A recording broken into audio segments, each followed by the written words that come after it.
30. Ingin cerai. Aku ingin mendengar jawaban yang akan Mas Bimo berikan. Aku ingin tahu seberapa besar rasa pedulinya terhadapku selama ini. Jika dia memang tidak terima dengan niatku yang ingin memberikan pelajaran kepada keluarganya, aku akan mengambil keputusan yang seharusnya. Aku akui kalau selama ini dia selalu menunjukkan pembelaannya terhadapku jika keluarganya berbuat kasar. Namun, entah kenapa tadi dia menunjukkan sikap yang berbeda dan menganggapku ingin balas dendam. Apa yang ingin aku lakukan itu bukan balas dendam. Terbukti saat Rati menikah, aku bersedia mengeluarkan uang untuk resepsinya. Jika aku punya niat untuk balas dendam, aku tidak mungkin peduli dengan adik iparku tersebut, walaupun dia sering menyakitiku dulu. Aku hanya ingin menunjukkan satu kebenaran tentang siapa diriku yang sebenarnya. Aku ingin agar keluarga Mas Bimo menyesali apa yang mereka perbuat terhadapku selama ini. Mereka dengan tega memberikan tuduhan-tuduhan yang selalu melukai perasaanku. Kenapa kamu punya pikiran untuk balas dendam, sayang? Tanya Mas Bimo kepadaku. Apa? Balas dendam kamu bilang? Kamu sadar nggak dengan apa yang kamu katakan? Kalau aku berniat seperti itu, aku tidak mungkin mengeluarkan uangku untuk pernikahan Rati saat keluargamu nggak peduli terhadap dirinya. Aku mengingatkan apa yang kulakukan untuk adiknya. Jadi, kamu ngungkit apa yang kamu berikan pada Rati. Aku tidak percaya kalau dia mampu menuduhku seperti itu. Pikiran kamu sempit banget ya. Aku gak pernah menyesali apa yang telah aku berikan pada orang lain, apalagi dia adikmu. Aku selalu ingat nasihat orang tuaku. Sesuatu yang udah diberikan kepada orang lain harus diikhlaskan supaya rezeki makin berlimpah. Atau mungkin kamu yang berpikiran seperti itu selama ini. Aku tidak terima dengan apa yang dia katakan kepadaku. Maksud kamu apa, sayang? Kamu nyesal udah kasih aku makan? Iya. Jawab, Mas. Kenapa kamu jadi menuduhku seperti itu? Kamu juga menuduhku sebelumnya. Aku hanya gak terima kalau kamu balas dendam terhadap orang tuaku. Aku hanya ingin kasih pelajaran atas apa yang mereka lakukan padaku. Terserah kamu kalau menganggapnya beda. Jadi, kamu ingin nunjukin kalau kamu bisa melakukan apapun karena banyak uang. Sungguh, Mas Bimo yang aku kenal seolah-olah berubah menjadi sosok yang berbeda dari sebelumnya. Orang tuamu aja gak punya apa-apa, tetap sok berkuasa dan berani jahatin aku. Aku tidak kuasa untuk menahan amarah. Jadi, seperti ini cara bicara orang kaya. Sikap polos kamu selama ini ternyata hanya pura-pura. Mas Bimo kembali menuduhku. Aku juga baru tahu seperti apa sifat kamu yang sebenarnya. Pura-pura polos tapi mesum. Kata kasar itu akhirnya keluar dari bibirku. Ceraikan aku. Aku dan Bagas akan pergi sekarang juga dari rumah ini. Sudah cukup hidup bersamamu. Selama ini aku bertahan dengan perlakuan keluargamu karena kamu baik. Tapi sekarang tidak ada lagi yang kuharapkan. Kamu gak hanya selingkuh, tapi juga menuduhku dan seolah-olah lebih membela kejahatan orang tuamu. Aku mengeluarkan kekesalan dan kekecewaanku terhadapnya dengan panjang lebar. Sayang, kenapa jadi seperti ini? Aku gak bermaksud membela keluargaku. Tapi aku gak ingin kamu berubah menjadi pendendam. Mana istriku yang selalu sabar menghadapi keluargaku? Dia kembali bersikap lembut. Jadi, kamu ingin agar aku selalu dihina? Ternyata kamu itu sangat jahat, Mas. Aku sudah yakin bahwa perpisahan adalah jalan terbaik untuk kami. Pernikahan yang telah terjalin kurang lebih 5 tahun, lebih baik diakhiri saja. Setelah aku dengan susah payah membuka hati agar kembali menerima Mas Bimo atas perselingkuhannya, tetapi tidak dihargai sama sekali. Sekarang, dia lebih membela keluarganya yang selalu menghinaku. Sebaiknya aku menghubungi Rati agar segera menjemput perabotan, barang elektronik, dan perlengkapan dapur yang ada di rumah ini. Aku kasihan melihat dia dan Bayu menyewa rumah dengan barang-barang seadanya. Ini juga sebagai pembuktian di depan Mas Bimo kalau aku tidak seperti yang dia tuduhkan. Ke rumah kontrakan kakak sekarang.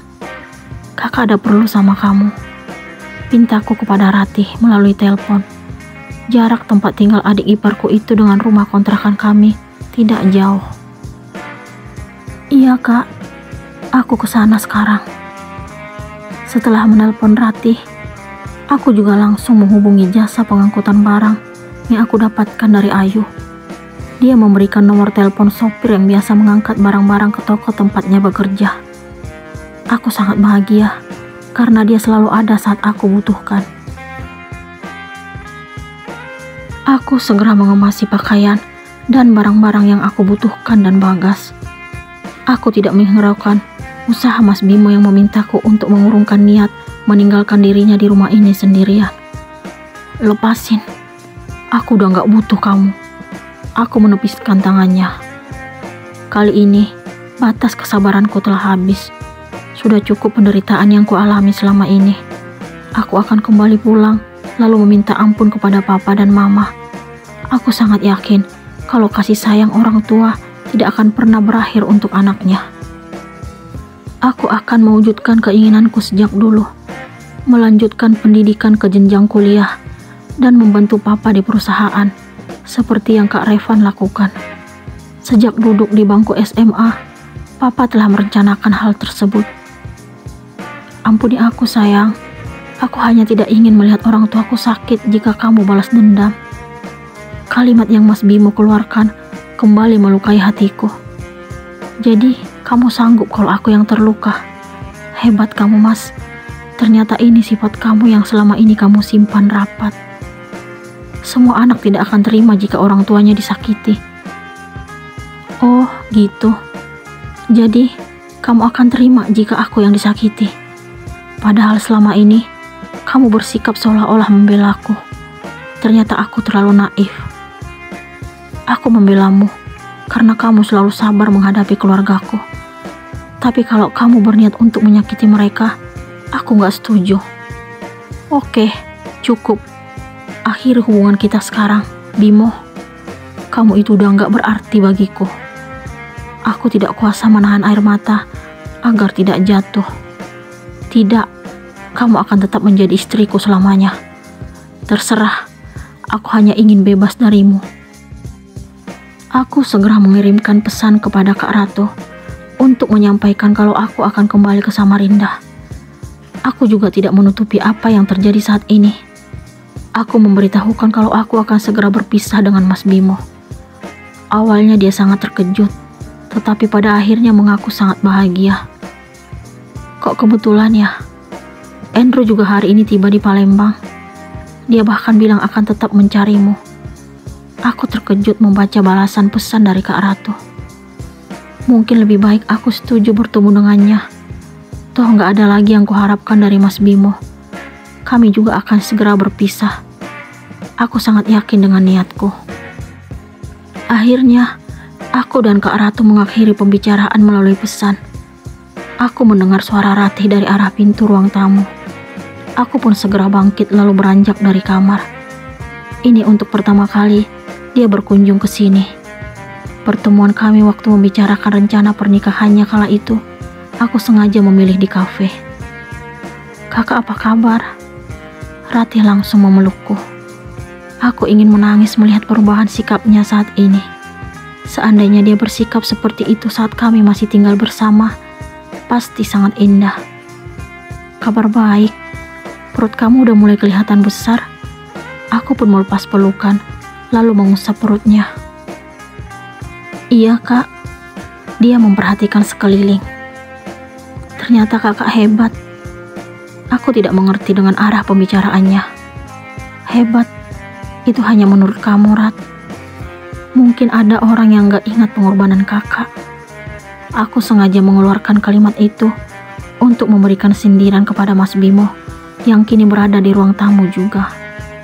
Maksud kakak, aku bilang kakak hebat karena memiliki segalanya setelah keluar dari rumah ibu. Ratih melihat-lihat barang yang aku tata di lemari hias.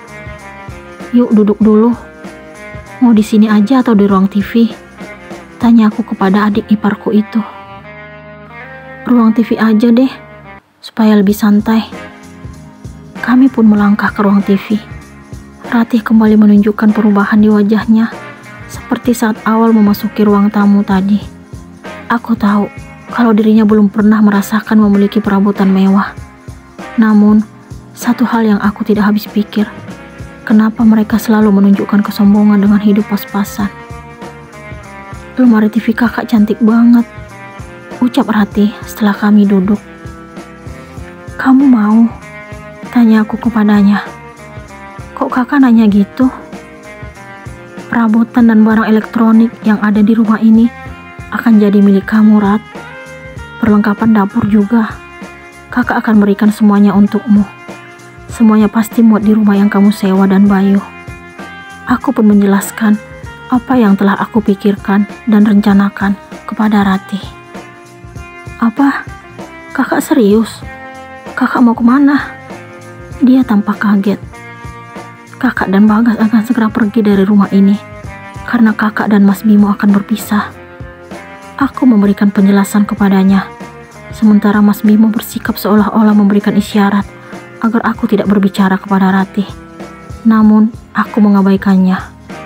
Berpisah? Maksudnya apa, Kak? Kami akan cerai. Apa tanggapan Ratih setelah mendengar niat Clara?